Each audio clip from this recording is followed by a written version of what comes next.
Morning of June 23 in Moscow. It was a normal and routine morning for Russia, and the world. In the evening of June 23 rode. Prigozhin declared rebellion or a march for justice, as he called it, and marched towards the capital Moscow. The world was shaken. It was not just about Russia and Putin. In the evening of June 24, the rebellion ended with the intervention person of Belarus.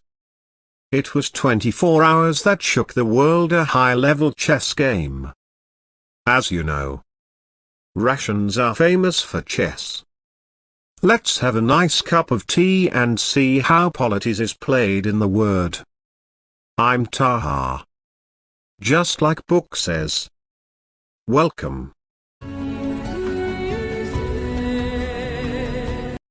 Let's start by looking at the situation in Russia before June 23 rode. The situation was similar to the situation on the Ukraine front, with talk of a Ukrainian counterattack. Russia deployed nuclear weapons in Belarus, and we'll come back to this point shortly. In addition to that, there were Russian naval maneuvers in the Pacific Ocean, specifically in Japan, to support their alliance with China in East Asia. Overall, the situation in Russia was stable and fine externally. Internally, the situation was also stable with no significant changes. However, the Russian Ministry of Defense signed contracts with the Armored Chechen Brigade. Oops. The Russian army is washing his hand of Wagner.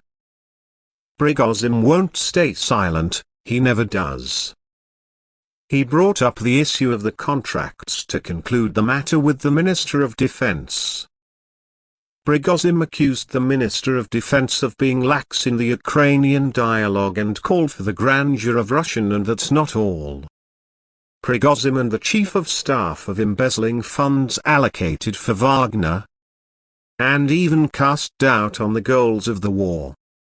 This is all according to Prigozhin himself in a video. And this is not new, my friend. Let's go back to the episode a year on the war in Ukraine.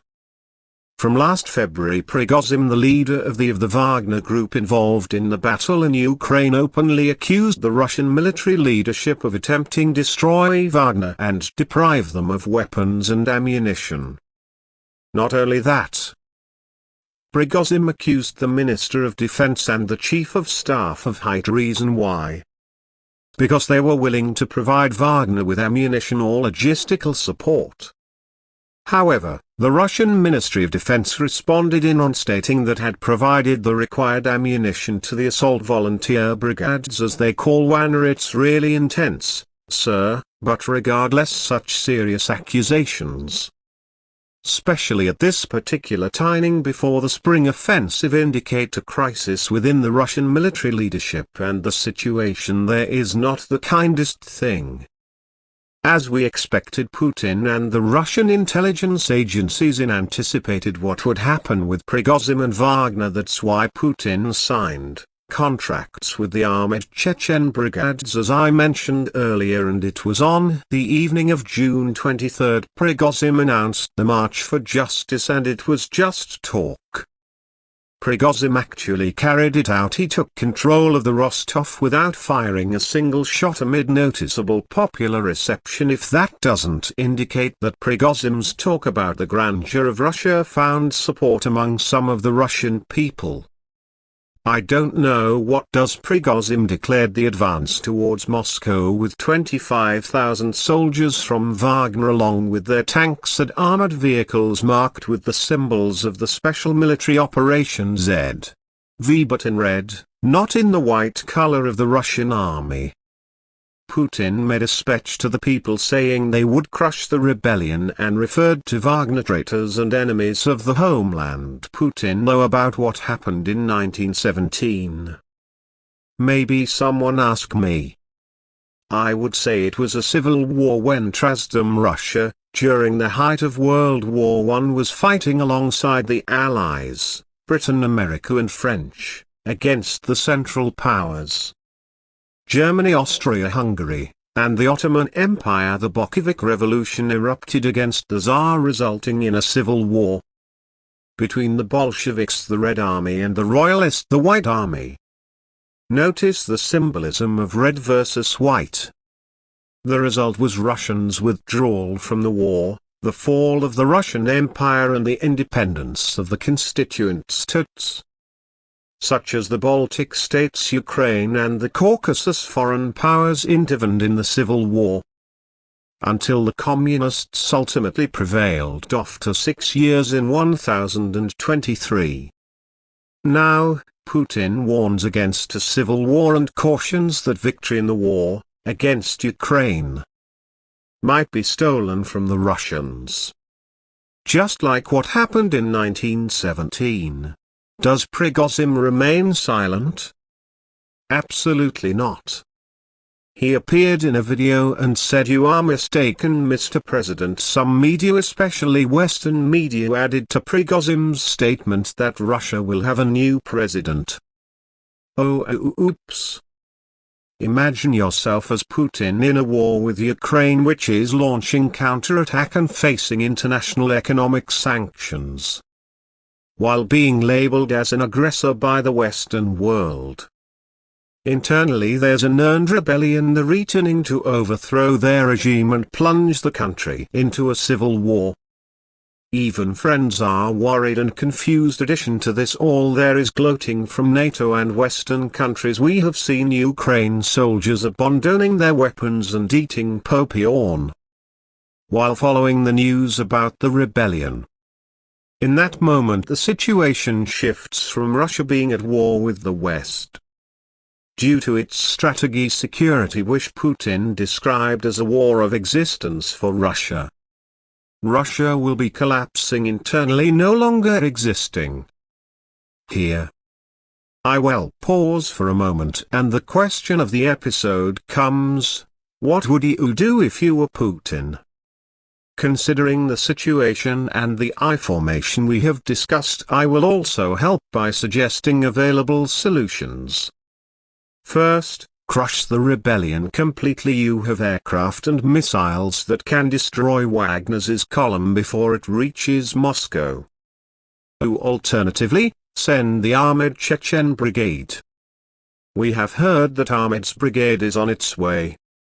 The important thing is to suppress the rebellion in its infancy, because the Russian state is in a state of war and there is no room for playing around. But don't forget that there are Russians who are not bothered by Prigozhin's talk. If Prigozhin becomes a martyr in the eyes of the people, it will turn into a civil war and the collapse of Russia internally, so this is not a viable solution. The second solution: Putin reconciles with the Prigozhin and removes the Minister of Defense and Chief of Staff. Thus the state loses its authority and a militia leader starts dictating terms to a major power like Russia that would no longer be a major power. But this solution is obviously not correct. These are the available options. If you have other options, please share them in the comments. Lukashin contacted Prigozhin and invited him to Belarus. The rebellion ended without a drop of blood being shed and the problem was resolved.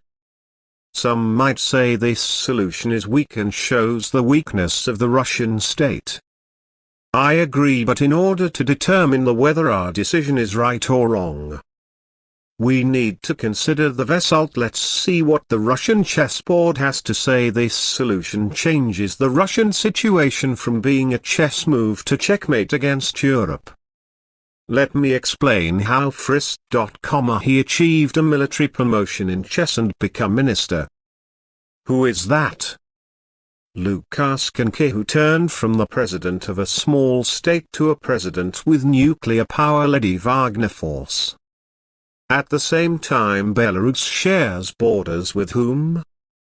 Poland, Lithuania and Latvia, which are NATO members. Need to mention that Poland said their nuclear weapons, and this is not my opinion, it was stated by the Prime Minister of Poland, the President of Lithuania, who confirmed this, which will host the NATO summit in a few days. Thus the crisis was resolved, the rebellion ended and the catastrophe of civil war was avoided. Instead of the threat being within Russia, it remained on the NATO borders. At the same time, the world realized that Putin is the better option because the alternative options are nationalist extremists. Imagine figures like Prigozhin having the largest nuclear arsenal in the world. And by the way, this is not my opinion, it's a report by the New York Times. Instead of Russia being on the rise, is now with NATO. And do not ask why I'm not inflating the strength of Wagner's forces. Let me tell you that Wagner's forces are not only in Russia, they are present in many countries like Syria, Libya, Central Africa and Mali, so you understand that Wagner is not an easy matter. When you see Prigozhin retracting his position to the extent that he appeared after this sit and promised the Russian people new victories in Ukraine as if something had happened, it means Putin prevailed, or it could be a conspiracy between Putin, Prigozhin and Lukashin as Putin sends a nuclear strike and Prigozhin to the Ukraine and NATO borders. Let me tell you, it's possible that it is not a conspiracy. Russia was on the brink of collapse, it was about to die.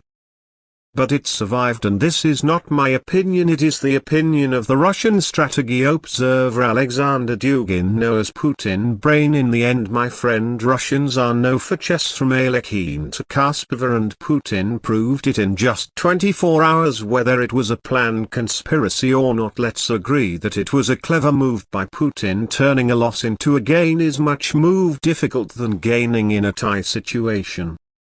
The one who wins is the one who knows what they want and what tools they have. It was pleasure having your attention. Take care.